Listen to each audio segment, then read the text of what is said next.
ቤተሰቤ ናት ሳይሆን የፍቅር ጥያቄ ከጠየቀች በኋላ ነው። ማን በትዳር ውስጥ ያጋጠማችሁ አስገራሚ ነገር ምንድን ነው?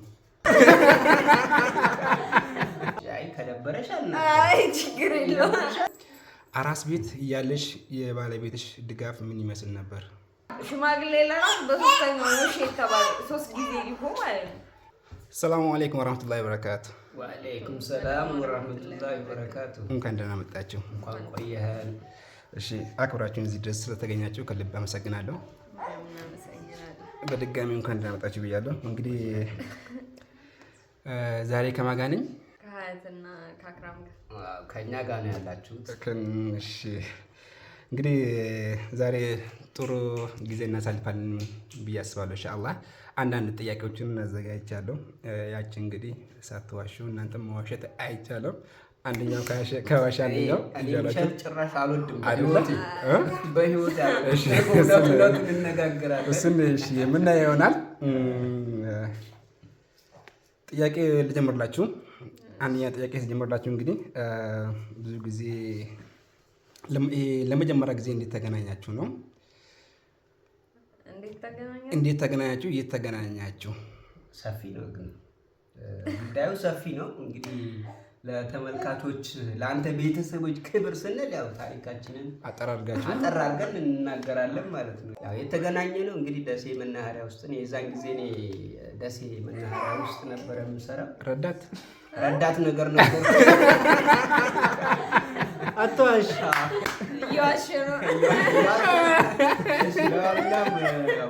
ስትሆን ያክል የተገናኘ ነው።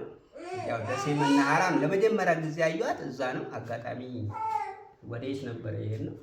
ወደ ገጠር የት ነበረ ቦታው? ስፔሲፊክ ቦታ በኩታበር መስመር ወደ ገጠር ይሄዳል። በኩታበር መስመር አብረን ያው ወደ ገጠር ነው ቱር ነው የሄድነው ዘና ለማለት። የዛን ጊዜ በአንድ መኪና ላይ ሆነ። እሷ የኔ ያው የቤተሰቤ ናት መጀመሪያ። አጋጣሚ ግን ተያየ የዛን ጊዜ ቤተሰቤ ናት ሳይሆን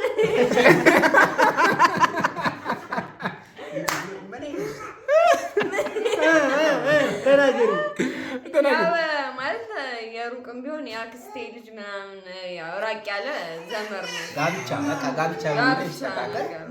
ከዛ በኋላ ምላሽ ተጠርተው የአክስቴ ባል ልጅ ምላሽ ተጠርተው እየሄዱ እሱም አብሮ እየሄደ እኔም በሴቷ በኩል አብሬ እየሄድኩ እሱ በወንድ በኩል የተገናኘው ነው። ከዛ በኋላ ልክ እዛ ተገናኘን። የዛን ጊዜ እንደ እውነቱ ሴት ልጅ ያው ስትማረካችሁ ነው ምናምን ይባላል። እኔ ልቤ ትርክክ ምናምን አላለም። ነትም ብዬ ነው ምንም የተሰማ ስሜት የለም። ሄድን አጋጣሚ ሄድን ኩታበር ደረስን። ከኩታበር በኋላ ወርቃሪያ የሚባል ጊጣ እንደው የሚያውቁት ሰው የበዙ አጋጣሚ ወርቃሪያ የሚባለው ቦታ እዛ ደረስን።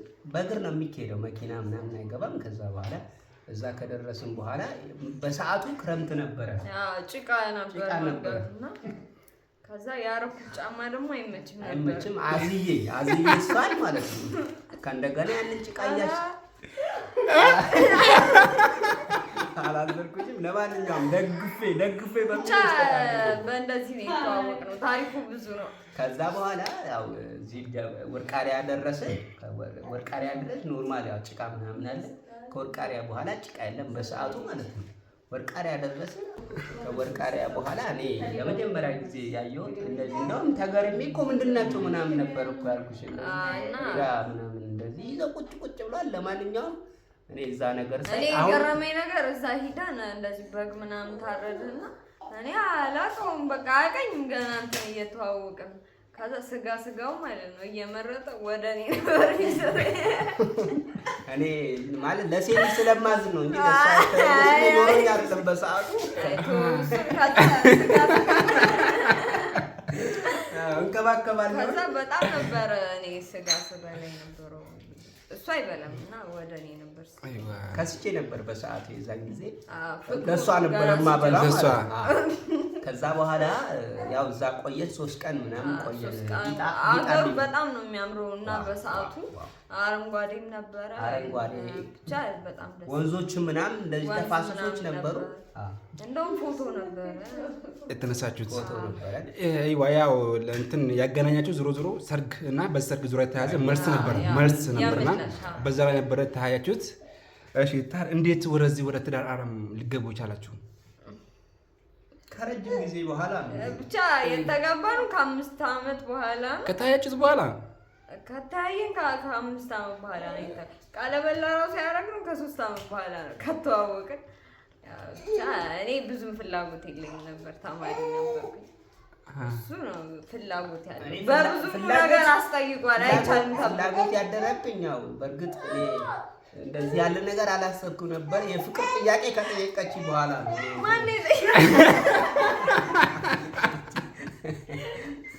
ለማንኛውም በሰዓቱ ያው እዛ ቆይተን ስንመለስ እኔ ያው ትንሽ ለሷ ሪስፔክት አለኝ በሰዓቱ።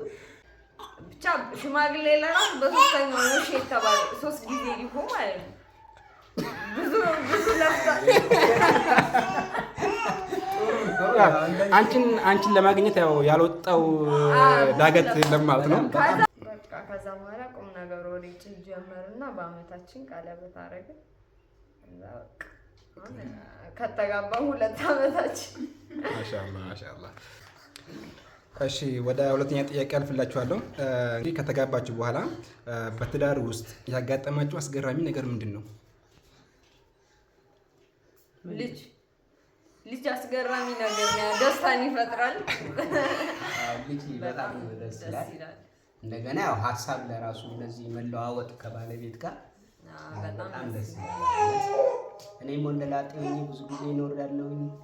አሁን ላይ ግን ያው ሀሳቦቼን ችግሮቼን ሙሉ ይችላል ነው ባለቤት ያለችው እና ከልብ አመሰግናለሁ። ጸባዩንቺ ከባድ ነው።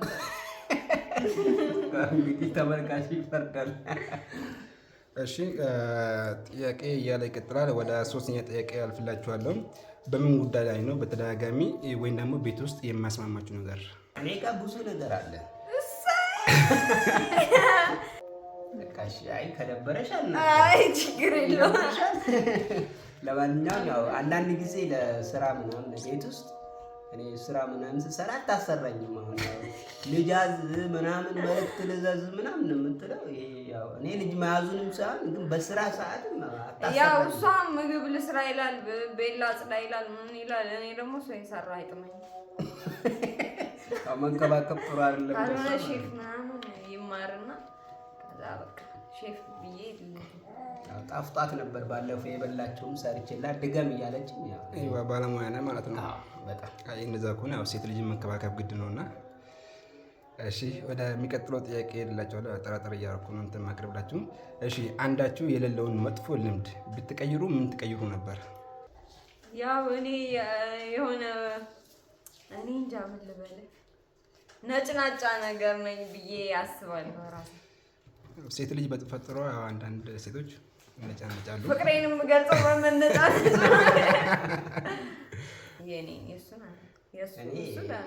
የሚቀይረው ነገር ያለ አይመስለኝም። ግን አንዳንዴ ያው ትንሽ እቆጣለሁ ምናምን ይመስለኛል። ይቆጣል ኃይለኛ።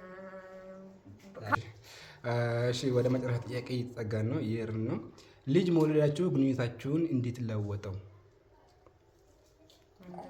እኔ ልጅ ከወለድን በኋላ ያው ህይወታችን እንደውም ካሰብኩት በላይ ስዊቲ የሆነ ላይፍ ነው የሆነ። በጣም ደስተኛ የሆንኩት ማለት ነው። ልጄ ከመጣች በኋላ ቤቴም ያው ሙሉ ነው፣ አልሐምዱሊላህ ደስተኛ ነኝ።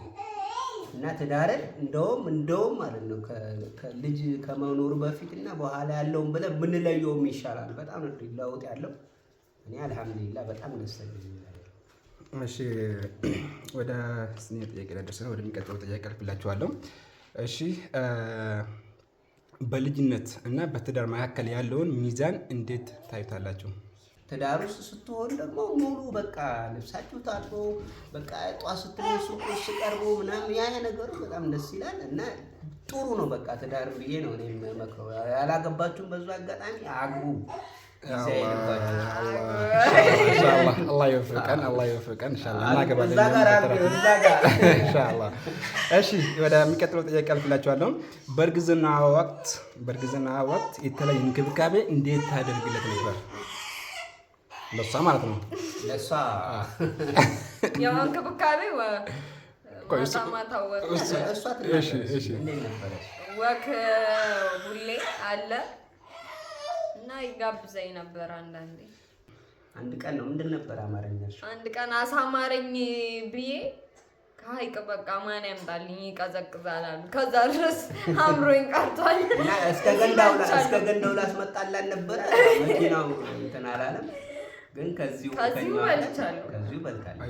ተመስገን። ያው አሳማሪ ማለቷ ተደባደብ ሳትል ተደባደብማ ብትለኝ ልትወልድ ሆስፒታል የገባች ዕለት ምን አይነት ስሜት ውስጥ ነበርክ? እሷ ልትወልድ ስትል እኔ ጨፋ ነበርኩኝ፣ ያው ስራ ላይ ነበርኩኝ። እሷ ደግሞ ቤተሰብ ጋር ደሴ ሄዳለች። ከዛ በኋላ አንድ ቀን ገባችና ቀኑ አልፏል አሏት፣ የመውለጃ ቀኑ አልፏል አሏት። ሆስፒታል ሪፈር ተባለች። ከዛ በኋላ እዛ አንድ ቀን አደረች። እኔ በሁለተኛው ቀን ሄድኩኝ እዛ ማለት ነው። እና በጣም ስሜቱ ከባድ ነው ከምነግራችሁ በላይ። ደሴ ሆስፒታል የማያውቀው መቼም አይኖርም። የሰው ብዛት የሚወልድ ሰው ብዛት በጣም ብዙ ናቸውና ይጨንቃል። እዛ መግባቱ በራሱ ይጨንቃል። ማዋለጃ በጣም ከባድ ነበረ እና ያው የኔም አልሐምዱሊላህ ዱዓዬ ደርሶ ባለቤቴ ያው በምጥ ወልዳ ሳይ በጣም ደስተኛ ነው ሆንኩት። አልሐምዱሊላህ በጣም ነው ደስ ያለኝ። በዚሁ አጋጣሚ ከአላህ ማመስገን እፈልጋለሁ። እሺ ወደ መጨረሻ ጥያቄ ሳልፍ፣ መጨረሻ ጥያቄ ለሀያት ነው። አራስ ቤት እያለሽ የባለቤትሽ ድጋፍ ምን ይመስል ነበር? ምንም አልደገፈኝ።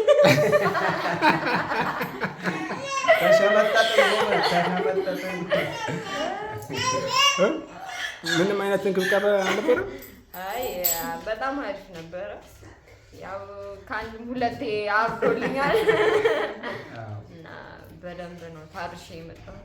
ግን ያው አንዳንዱ ተፈጥሮ ነው መሰለኝ ወፍሮ ምናምን የሚወጣ አለ። እኔ ግን እንደዛ ሁኜ ነው የመጣሁት። እንክብካቤ ጎሎኝ ሳይሆን በልቼ አላስመሰግንም ለማለት ፈልጋለሁ። ተረዷት በእናታችሁ። ቤትም ታረደ እሱም በደንብ ነው የታረስኩት። ለሚወልዱት ግን በደንብ ይታረስ። አይ አንድ ደግሞ ያው ርቀትም ስላለ በመሀላችሁ ላይ ጨፋ እና ደሴ ቢያንስ 100 ኪሎ ሜትር ነው። ሁሌም ለመመላለስ የሚመች አይመስለኝም። እሺ የዛሬ ፕሮግራማችን ይሄን ይመስል ነበር፣ ጥያቄና መልሳችን። እሺ ከዚህ ድረስ እኔም ብላችሁኛ አክብራችሁን ስለመጣችሁ ከልብ አመሰግናለሁ። እኛም በጣም እናመሰግናለን። ምሳውም አሪፍ ነው፣ ቡናውም እሺ ምሳውን ያው ይልመድብህ ብለናል። ሁሌም ይልመድብህ። እሺ በስተመጨረሻ ማስተላለፍ የምትፈልገው ነገር ካለ? ተመልካቾቻችን እንግዲህ ያው ዛሬ ላጡ ጋር ተገኝተን ኢንተርቪው አድርጎና ሁላችሁም ይሄን ቪዲዮ ላይክ ሰብስክራይብ እያደረጋችሁ አበረታቱት። ኔክስት ላይ ደግሞ በሌላ ስራ ይመጣል። እኛ ኦልሬዲ ያው ዛሬ እንግዳ ሆነ መጣን ምሳ በልተን ቡና ጠጥተን ጥሩ የሆነ ውሎ ነበር የዋልነው እና ሁላችሁም እንግዲህ እናመሰግናለን። ሁላችሁም ተመልካቾቻችን እሺ እኔም በድጋሚ አመሰግናለሁ። እንግዲህ ተመልካቾቻችን ፕሮግራማችን ይሄን ይመስል ነበር። በሌላ ቪዲዮ እስከምንገናኝ ሰላም ቆዩልኝ። እወዳችኋለሁ።